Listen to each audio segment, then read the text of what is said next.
My dear students, in this video, I am going to discuss about the various facets of anticoagulation in renal replacement therapy.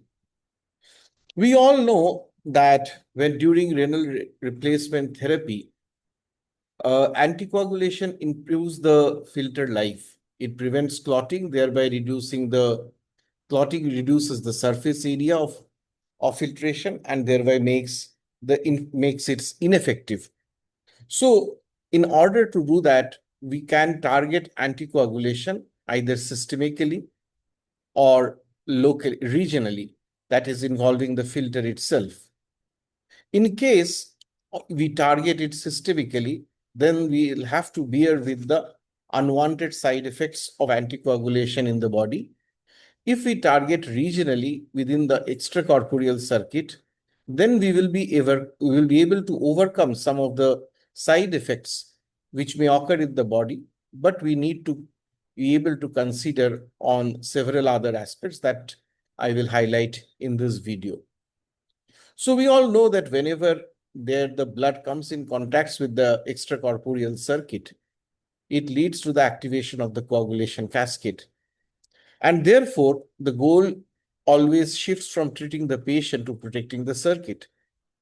Systemic anticoagulation treats or prevents thrombosis in the patient with the whole body as a target, whereas in regional anticoagulation, that prevents the extracorporeal circuit from clotting and avoid the unwanted systemic side effects, with largely the process remaining confined to that particular part or area or destination. So in order to understand that, we have to know the type of modality, which is very important, because with every modality, the chances of coagulation vary. When it is intermittent hemodialysis, the duration is much lesser, the time duration up to 4 hours maybe, and the blood flow is very high. So obvious reasons are the chances of coagulation are less. In comparison, when a patient undergoing continuous renal replacement therapy, the duration is much longer and the flow is much less, and therefore the chances of coagulation is much higher. The strategy to use either systemic unfractionated heparin or regional citrate or heparin-free low molecular weight heparin, direct thrombin inhibitor, or ultra-short acting drugs, which is not available in India but likely to become available soon. They are all variable, and each of these agents have specific reasons for consideration. But what is important is that whenever we use them, we have always to balance the competing risks every time. That is, which one can be more dangerous, clotting or bleeding? And whichever ways the benefit versus risk weighs in favor of either of the two, we will have to choose. So these 7 decisions should be taken prior to any RRT anticoagulation decision. 1, what modality is being used. 2, what is the bleeding risk. 3, what is the clotting risk. 4, choosing the strategy based upon the drug. 5, calculating the dose from the blood flow rate, weight, and the hepatic or the renal handling. 6th, setting circuit-specific monitoring. And 7th, watch for technique-specific complications, whether it is citrate accumulation or HIT or hypocalcemia or bleeding. Every case ahead walks these steps in the same order, only the strategy and the numbers change. Let us come to intermittent hemodialysis using systemic heparin first, which has a standard bleeding risk because of routine 4-hour session via AV fistula. Let us see that this is a patient of 65-year-old male with end-stage renal disease, on maintenance hemodialysis thrice a week. Weight is 80 kg. The access is through the AV fistula, which is created.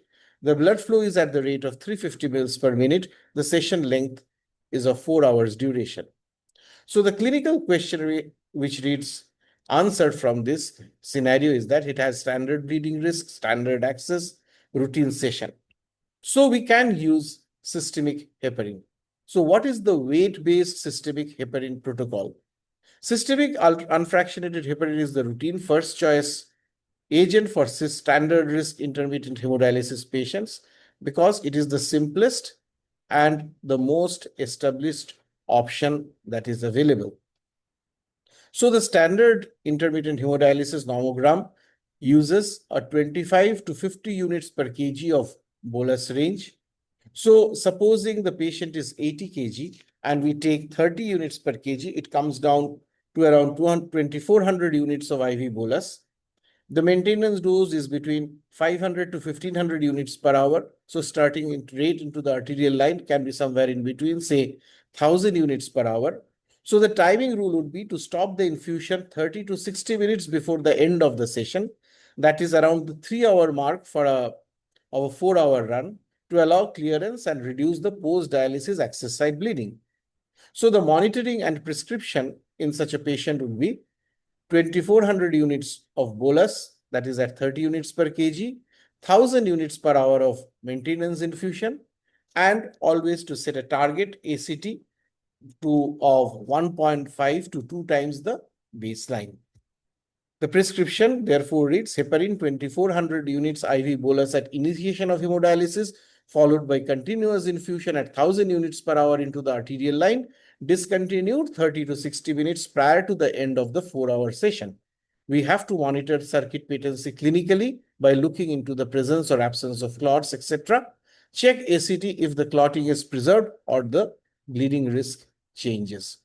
So we all know that there are certain parameters which are important in CRRT, but in other renal replacement therapy, their value may be slightly less, but indeed they're also important. Let us come to the second case, where in the same patient, the patient has to be switched to a fixed dose weight-based low molecular weight heparin. Now, low molecular weight heparin, when should be used? If there is recurrent circuit clotting despite adequate unfractionated heparin, if heparin-associated pruritus or minor allergies occurring, institutional preference, this applies mainly to some countries in Europe, and where a single dose covers a full session, so there is no need of infusion pump. So the drug which is available internationally and not in India is tinzaparin, and which is administered as a single IV bolus dose of 75 units per kg. So for an 80 kg patient, it comes to around 6,000 units and it is once administered, only once, and it is the anti-activated factor 10 effect, and so the units is anti-activated factor 10 units. So the prescription tinzaparin 6,000 anti-activated factor 10 units as single bolus at the start of dialysis, no maintenance infusion, and that is what is required for a 3 to 4 hour session. Perhaps the most important anticoagulant that is routinely used is a regional citrate. And this regional citrate anticoagulation has the advantages because it avoids administration of the drug systemically. So all the unwanted side effects that can account due to systemic administration can be avoided, and the effect remains confined only to the circuit, which is the target site of coagulation and where we need to prevent coagulation. A 58-year-old man, septic AKI requiring CVV-HDF, blood flow is at the rate of 150 mils per minute, not having any river failure, and the citrate protocol is available.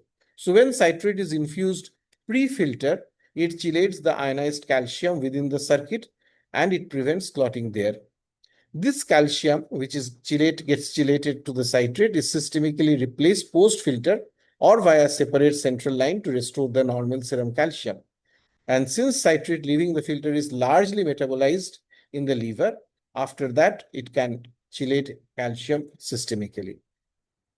So if we look into the standard reducit, which has 18 millimoles per liter of citrate, the protocol can be dosed down to the blood flow rate. So if the patient is having a blood flow rate of 150 ml per minute, so 3 millimoles is the standard requirement of per liter of blood flow, per liter of blood flow for citrate to cause the chelation or anticoagulation. So 3 millimoles into 0.150 liters per minute multiplied by 60. So that is 27 millimoles per hour. So we know that standard reducit contains 18 millimoles per liter. So 27 divided by 18 comes to 1.5 liters per hour of reducit, or 1500 ml of reducit pre-filter will produce 27 millimoles of citrate per hour. In calcium replacement, we can multiply with 0.4. So 0.4 multiplied by 27 is approximately 11 millimoles of calcium per hour. And with this has to be administered post-filter or via separate central line. So this is a starting estimate only. Always we have to titrate the calcium infusion to the measured systemic ionized calcium, and you have to use the validated citrate concentration to the rate table. You have to remember here that it is not possible to measure citrate. So what we measure is the calcium.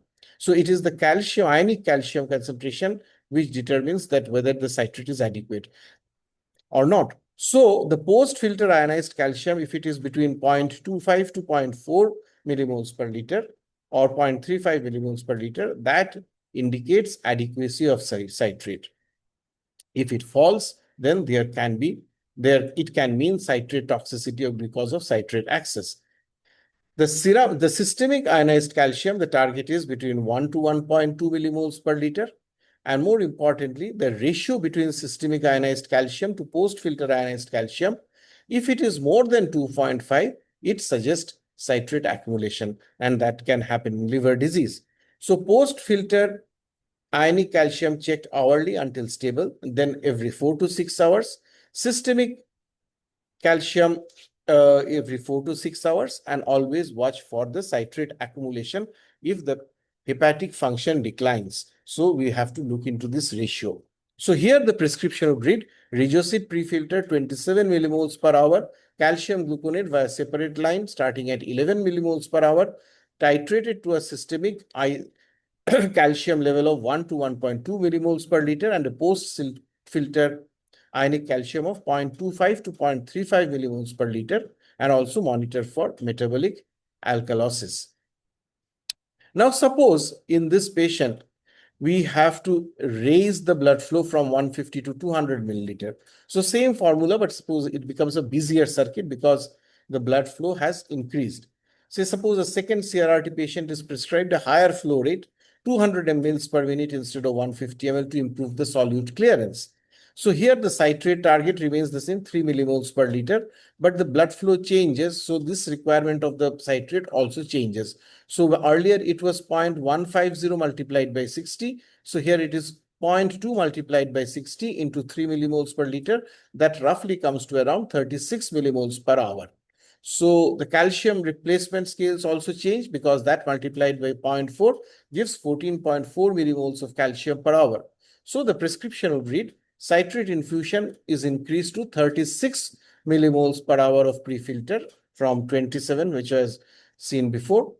And calcium replacement has scaled down to 14.4 millimoles per hour from 11. And both should be titrated to measure the systemic and post-filter ionized calcium as the blood flow increases. Next, take another scenario where the patient is undergoing CRRT and also is having liver failure. So in this cases, citrate is relatively contraindicated when hepatic citrate metabolism is impaired. So how do we go for systemic heparin? 62-year-old man with hepatorenal syndrome, acute and chronic liver failure. CVBH is being undertaken. Weight of patient is 75 kg. Citrate is contraindicated on account of liver disease or liver failure. So whenever there is a hepatic clearance is impaired, that it increases the possibility of citrate lock, which means accumulation of citrate causing worsening hypocalcemia, metabolic acidosis with a rising total to ionized calcium ratio. So with no major bleeding risk otherwise, we can use systemic unfractionated heparin as a fallback strategy, but it should be dosed lower than intermittent hemodialysis because the CRRT runs continuously for days, so the chances of clotting is much higher, and the chances of bleeding is also there. So in these cases, we follow low dose continuous heparin for CRRT. So the loading dose is reduced from before, it is between 10 to 20 units per kg. That is, if you take somewhere around 15 units and the weight of the patient is 75 kg, it comes to 1125 units, which is administered as a pre-filtered bolus. The maintenance is again also lower. It is 5 to 10 units per kg per hour. So for a 75 kg patient, it comes to around 525 units per hour. So the key distinction from intermittent hemodialysis dosing is as comparison to here in low dose continuous heparin for CRRT is that you have to titrate to the circuit, that is post filter pre-blood return APTT, and it is not the systemic APTT but the circuit APTT that needs to be monitored, and the aim is to keep the anticoagulation as regional as feasible even with the systemic drug to limit the bleeding risk over a multi-day run, because CRRT will continue for over days. So as long as the circuit APTT is below the target or the filter clotting, if it is below, you increase the infusion by 2 units per kg per hour. If the target remains to 1.5 to 2 times the baseline value, there is no change. If it is above the target or there are bleeding signs, we have to decrease or hold the infusion and again reassess the patient. So we monitor the systemic APTT, platelet count for HIT surveillance, and also clinical bleeding throughout the course of CRRT. So here the prescription would be unfractionated heparin 1125 units IV pre-filtered bolus at CRRT initiation, then continuous pre-filtered infusion at 525 units per hour, titrated by a circuit APTT with a target of 1.5 to 2 times the baseline value, checked every 6 hours, and avoid regional citrate because of hepatic dysfunction. Another scenario is when we look into the circuit design lever because of filtration fraction. We know that high filtration fraction hemoconcentrates blood in the filter, so that again increases the risk of clotting independent of the anticoagulant dose. So let us see this scenario: a CVVH patient with a blood flow of 150 mils per minute, hematocrit is 30%. The ultrafiltration rate is 2 liters per hour, and with the post dilution replacement fluid. So we have to calculate the plasma flow and the filtration fraction. Plasma flow is the blood flow multiplied by 1 minus hematocrit. So here the blood flow is 150. 150 multiplied by hematocrit is 30%. So 1 minus 0.3 is 0.7. So 150 multiplied by 0.7 is roughly 105 ml per minute or 6.3 liters per hour. So when we calculate the filtration fraction, it is the ultrafiltration rate divided by the plasma flow. So as given, ultrafiltration rate is 2 liters per hour and the plasma flow is 6.3 liters per hour. So here the ratio comes to 31.7%. So now always we have to keep the target between 20 to 25% of this filtration fraction, which means this ratio. So here it is much higher. Because it is higher, we have to reduce it by increasing the flows. So we prescribe filtration fraction above 25% increases the clotting risk from hemoconcentration. We have to reduce the ultrafiltration rate, increase the blood flow, or switch to pre-dilution replacement alongside instead of anticoagulation. So that is how we settle the filtration fraction so that the risk of coagulation is reduced. Let us take another cases where a patient of CRRT who has HIT and how to use what is. So this is a 55-year-old woman who is on AKI requiring CVVHD, confirmed HIT antibody positive, also having moderate hepatic impairment, weight is 70 kg. So we select here argatroban, which is a direct thrombin inhibitor. And this direct thrombin inhibitors are the class of choice with active HIT.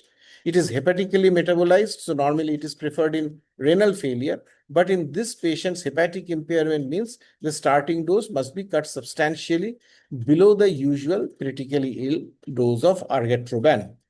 So what is the hepatic adjusted argatroban dosing? So the standard critically ill dose of 0.5 to 1.2 has to be cut down to 0.1 to 0.2 in patients with hepatic impairment.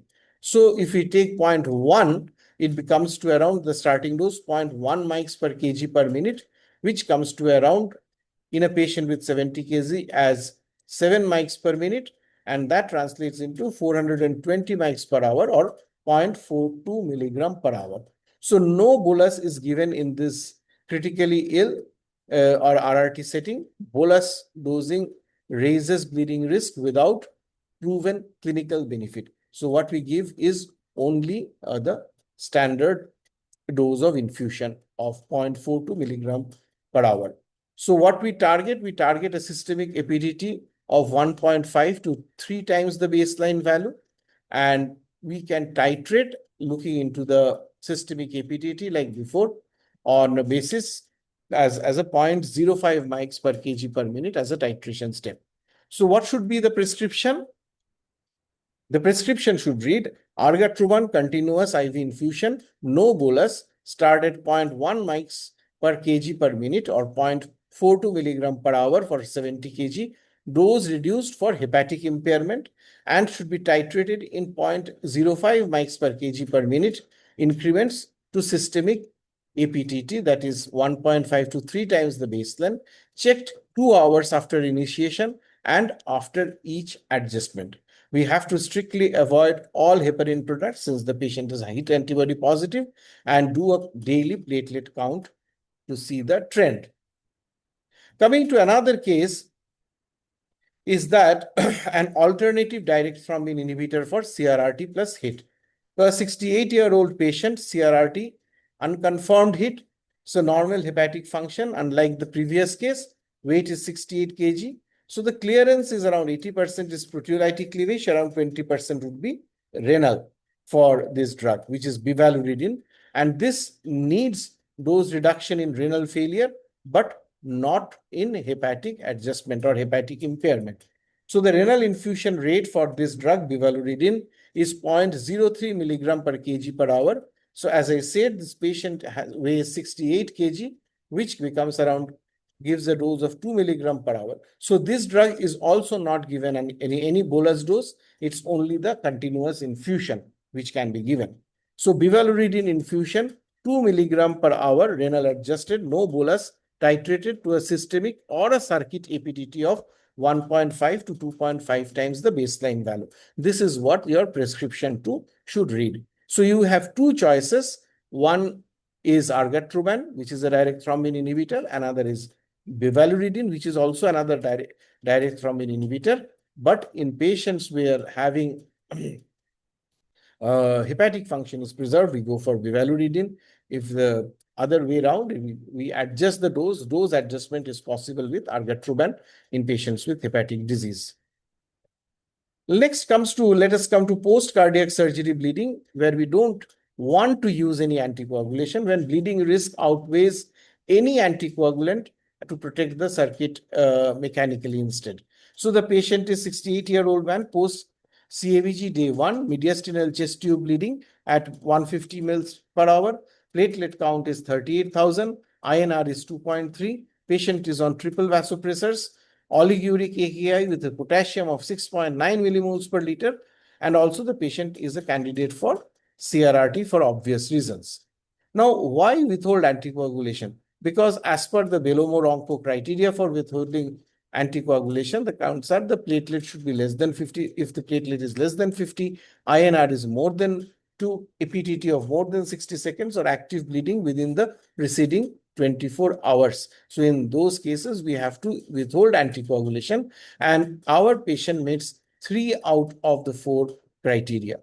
So both citrate and heparin add risk or complexity here that mechanical or flow-based circuit protection avoids. So the circuit settings that substitute for anticoagulation are the higher blood flow, pre-dilution, and a conservative ultrafiltrate rate that keeps filtration fraction low without any drug. So we look into the plasma flow and filtration fraction. Plasma flow is again 1 minus hematocrit multiplied by blood flow. So in this patient, it is around, blood flow is 220 ml. That multiplied by 0.7 gives around 154 mils per minute or 9.24 liters per hour. The filtration fraction is ultrafiltrate rate, which is 1.8 liters per hour here, divided by plasma flow. Plasma flow, as we calculated, 9.24. So here we see that the ratio is, or the percentage is 19.5%, which is below 20. which is the acceptable limit. So the pre-dilution effect, pre-dilution replacement fluid further lowers the effective hematocrit entering the filter, so reducing the clot risk beyond that what post-dilution alone could achieve at the same blood flow and ultrafiltrate rate. So what should be the saline flush protocol and prescription? Saline flush is the intermittent application of saline so that there is no clotting in the circuit. So 100 to 200 ml of saline flush, that is volume per pre-filter, is administered. The flush frequency can vary from 30 to 60 minutes, again depending on the visual clot check. And you have to accept a filter life or half-life of much lower than the others. So that is 12 to 48 hours versus with either citrate or heparin. So the prescription in these patients would read the prime circuit with heparinized saline as per manufacturer instructions, then flush thoroughly with 1 to 2 liters of plain 0.9% saline and discard that before connecting so that no heparin bolus reaches the patient. Run the blood flow 250 to 250 ml per minute with pre-dilution replacement fluid, target a filtration fraction of less than 20 to 25%, give intermittent 100 to 200 ml of pre-filter saline flushes every 30 to 60 minutes. We inspect for clot. Anticipate a filter life of 12 to 48 hours, lesser than the conventional. Reassess daily to bridge to low dose regional citrate once bleeding is controlled. That is platelets counts of more than 50,000 and the INR trends down. Then I come to another drug, which is the most recent drug, still not available in India, available abroad. It is nafamostate mesylate, which is a regional alternative in very high bleeding risk. It is an ultra short acting drug with a duration of action is 8 minutes, confines most of its effects to the circuit, even if it is administered as a systemic infusion. When this drug should be used? If there is very high bleeding risk needing more circuit protection than saline flushes alone can provide, when hepatic or renal failure occurs and where citrate or heparin dosing is unpredictable. Widely used now in East Asian CRRT practice, and the important fact is that it is not a weight-based formula. It is a fixed infusion range. So the bolus dose is 10 to 30 milligram per hour range. We can start somewhere in between, say 20 milligrams per hour, no bolus, but into the pre-filter line. So the prescription would read nafamostate mesylate 20 milligram per hour, initial pre-filter infusion, no loading dose, titrated in 5 milligram per hour increments to a pre-filter APTT value of 2 to 2.5 times the baseline, while systemic APTT remains near baseline, reflecting the drug's short half-life of 8 minutes. So if we summarize all these 10 conclusions side by side, we find that there are certain case scenarios which can be counted in fingers. First is the intermittent hemodialysis with standard risk, where the agent of choice is systemic unfractionated heparin, and the key calculation shows 2400 units bolus followed by 1000 units per hour. The second category is intermittent hemodialysis with a low molecular weight heparin as an alternative, maybe because of prior history of heparin allergy, etc. So the agent of choice is tinzaparin, and there is no requirement of any infusion. It is administered as a single dose, and the calculation found out to be 6,000 anti-activated factor 10 units. That is the nomenclature of this agent. Third is the patient with CRRT with CVV-HDF. So hemodiafiltration with a blood flow of 150. We choose an agent is regional citrate, and the key calculation showed that we need a level of 27 millimoles per liter per hour, and calcium to be replaced at multiplied by 0.4, that is 11 millimoles per hour. If the same flow is increased to 200 from 150, we can use the same regional citrate, but in that case again the citrate value increases to 36 millimoles per hour, and also the replacement of calcium at 14.54 millimoles per hour.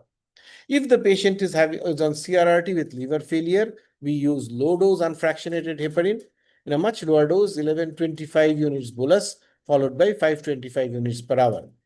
If it is a CVVH with circuit design check with the filtration fraction is an issue and the target is high, we have to reduce it to 25% by the various strategies.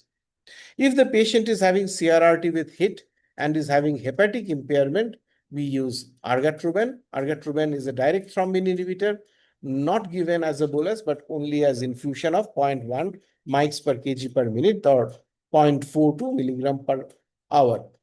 If the patient is of CRRT plus HIT with renal impairment, the agent of choice is bivalirudin. Again, the key calculation shows that it should be around 0.03 milligram per kg per hour, which comes to around 2 milligram per hour.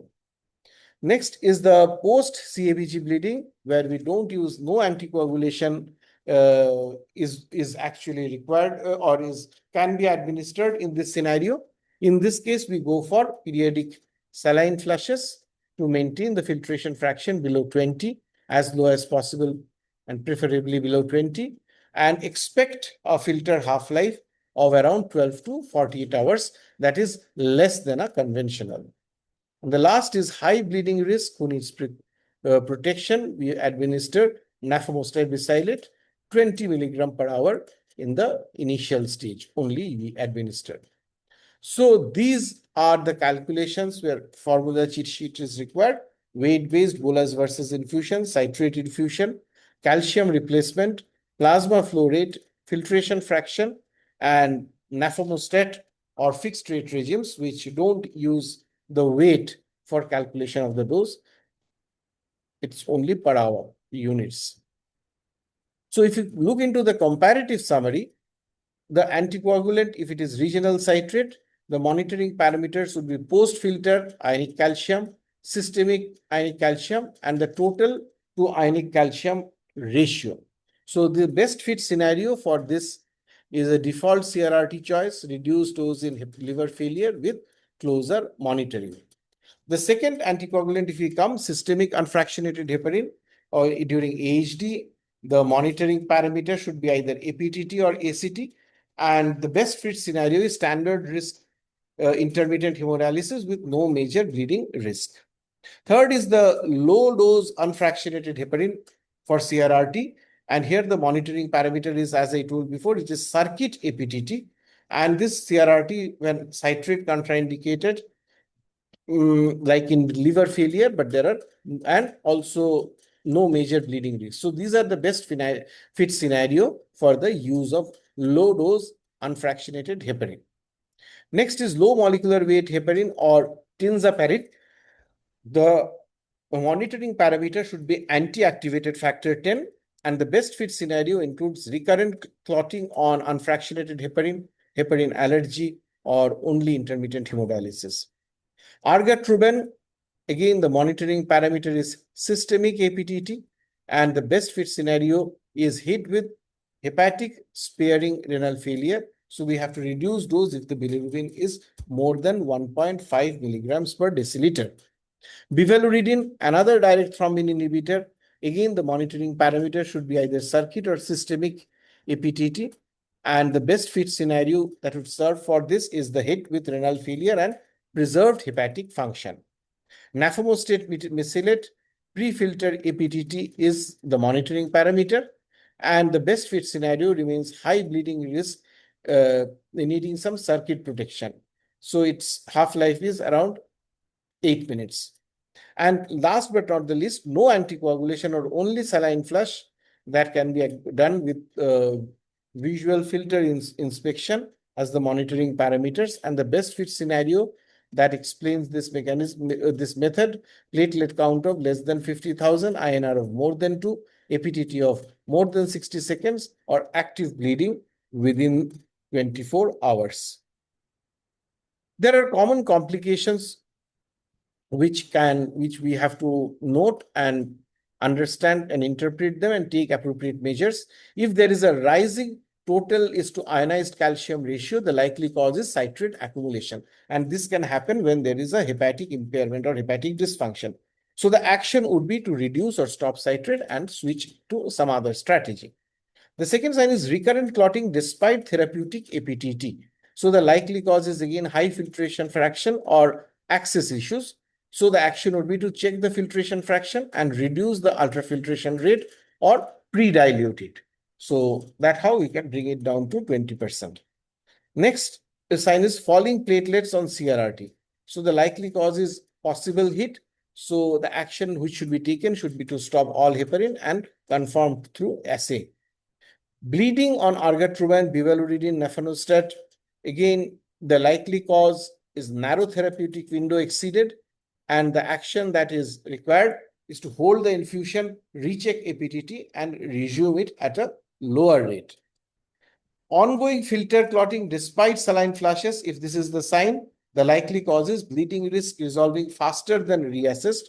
So the action would be to recheck the Bellomo Ronco criteria and as per that consider early citrate bridge. So at the end, my key takeaways from this video would be that RRT anticoagulation protects the circuit, not the patient. So regional strategies are preferred whenever safe. Second, every dose comes from a formula driven by weight, blood flow rate, or hepatic or renal handling, never a fixed number. Third, hepatic impairment redirects therapy away from citrate and argatroban. Renal impairment redirects it away from bivalirudins or usual dose. Fourth, circuit design factors like filtration fraction effect, they can influence clotting independently of the anticoagulant chosen. Fifth, when bleeding risk is prohibitive, no anticoagulation and ultra-short half-life agents like nafamostat are the bridges, not destinations. So we have to reassess daily for citrate transition. And last but not the least, local nomograms and institutional protocols should always take precedence over illustrative examples. Thank you.